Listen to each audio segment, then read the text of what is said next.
Good morning, everyone.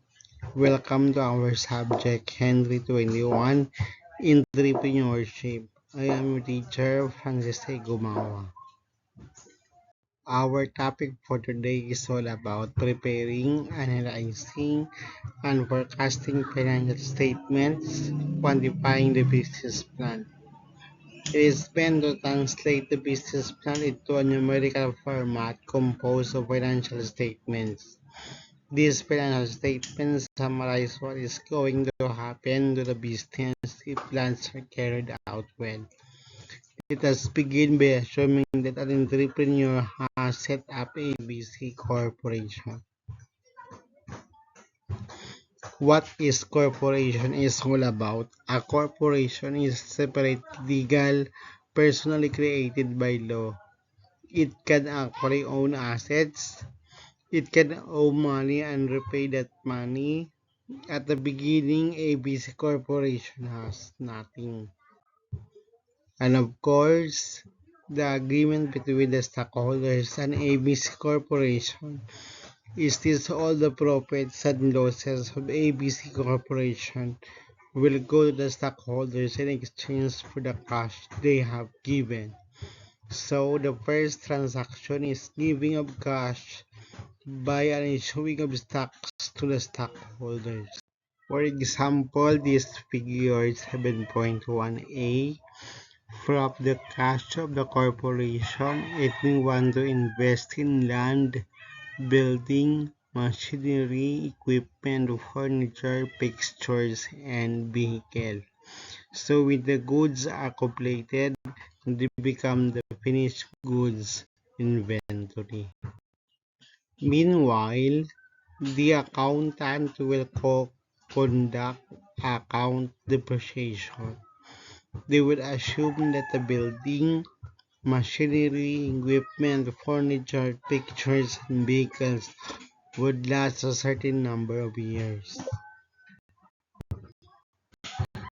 And as they depreciate all of these fixed assets, the depreciation of the factory may go to the work in process inventory.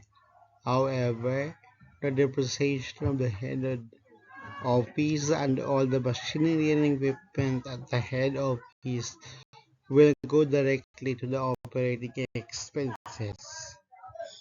For figures 7.1b, as you can notice, these are the things we need to understand of the cash flow. And of course, next po, ABC Corporation pays in cash non-operating expenses, which are really the interest expenses and other financial charges owed to the banks.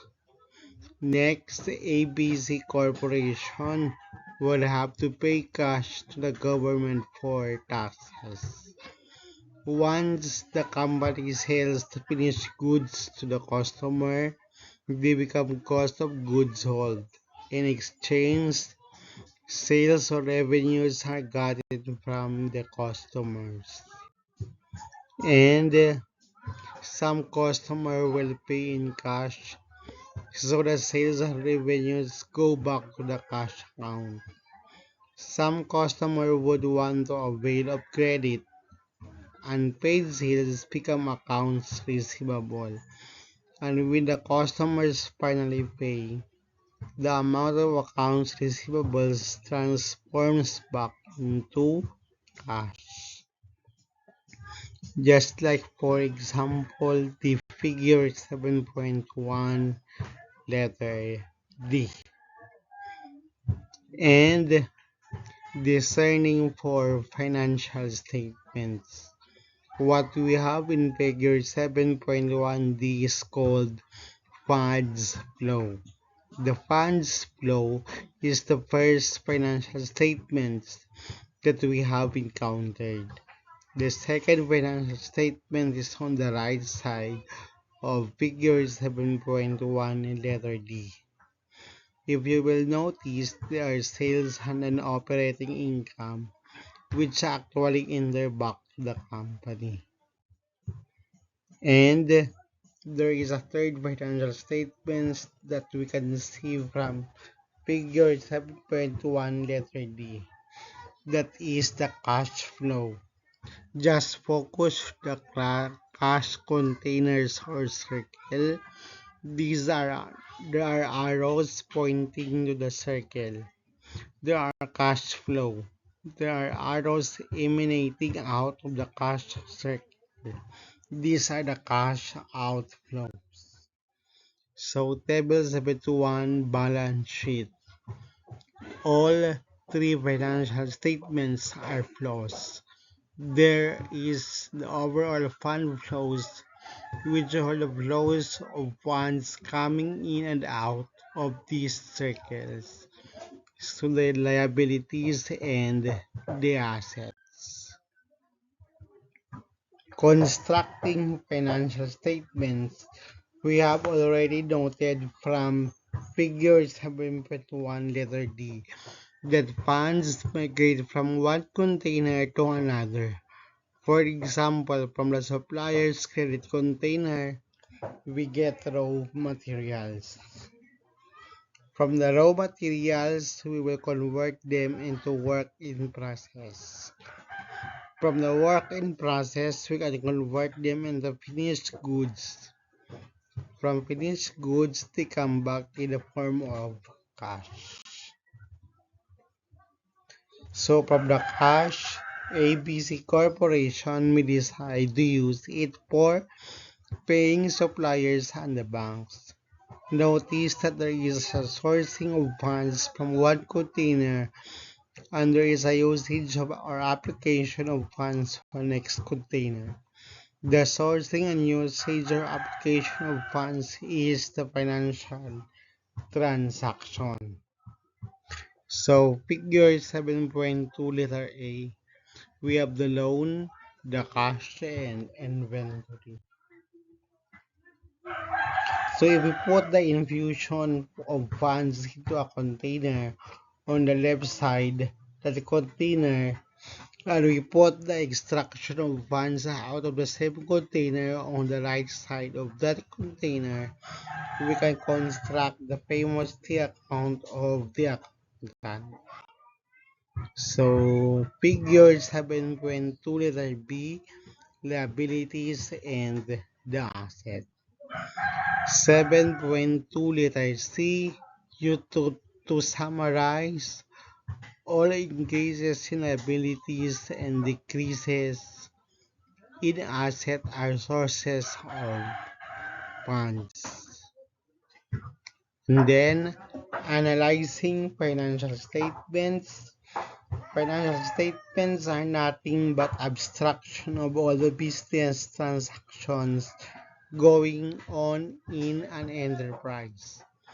Analyzing or interpreting financial statements can give very powerful insight into how our enterprise is conducting itself.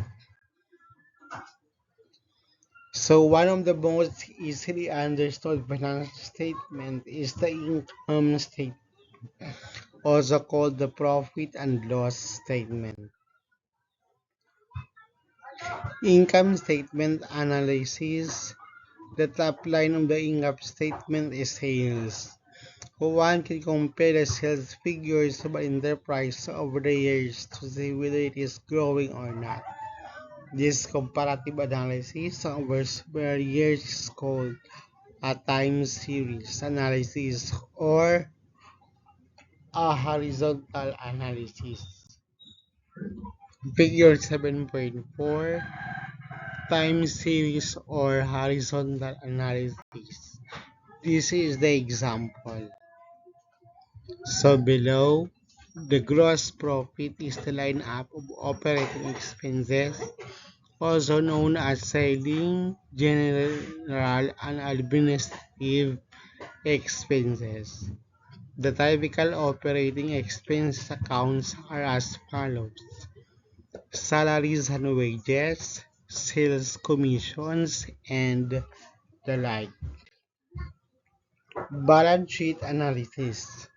The balance sheet analysis is logically arranged by accountants for convenient analysis.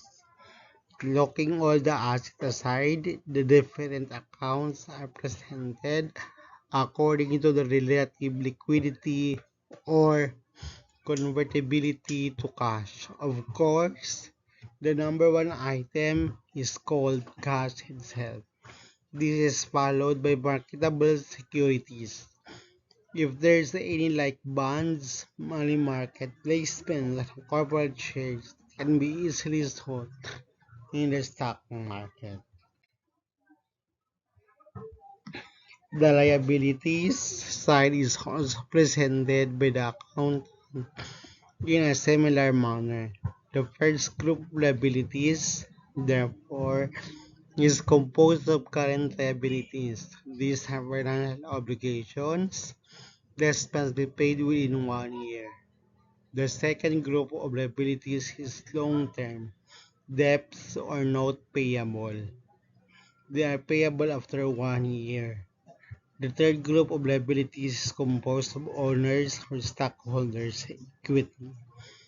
Owners do not intend to get paid back by the enterprise but definitely expect to receive dividends over the course of the enterprise economic life. The first liquidity ratio is the current ratio. It is simply the ratio between the current asset and the current liabilities. The second liquidity ratio is the quick ratio. The quick ratio takes only the very liquid current assets composed of cash, marketable securities, and accounts receivable because the inventories have not yet been sold. The liabilities column is divided into current liabilities or long-term debt and owner's equity. This market is convenient for the analyst to compare the total debt and long-term debt with the owner's equity gauge in the financial risk level of the enterprise. Presumably, the bigger the total debt to the owner's equity ratio, the more financial exposure and risk the enterprise has. The total debt to equity and the long-term debt to equity ratio are called solvency ratios because they try to approximate the relative financial risk being taken by the enterprise. So the third group of ratios is profitable ratios. The net profit after taxes of the enterprise are related to the sales assets and owner's equity of the enterprise. The ratio of net profit after taxes to sales provides return on sales. The ratio of net profit after taxes to assets gives the return on asset. The ratio net profit after taxes to the owner's equity yields return on equity or ROE. In computing the ROA of the ROE, the analysts sometimes use the assets or owner's equity as the ending balance sheet. The more correct approach is to average the beginning and ending balance sheet of the income period. So the second activity ratio is the inventory turnover ratio. It focuses on the inventories of the enterprises in relation to sales generated of the cost goods of sold. Then the third activity ratio is the average account receivable collection period. That is the ratio of accounts receivable to the credit sales. For the activity, so what is the importance of financial statements? Thank you very much and good morning to all.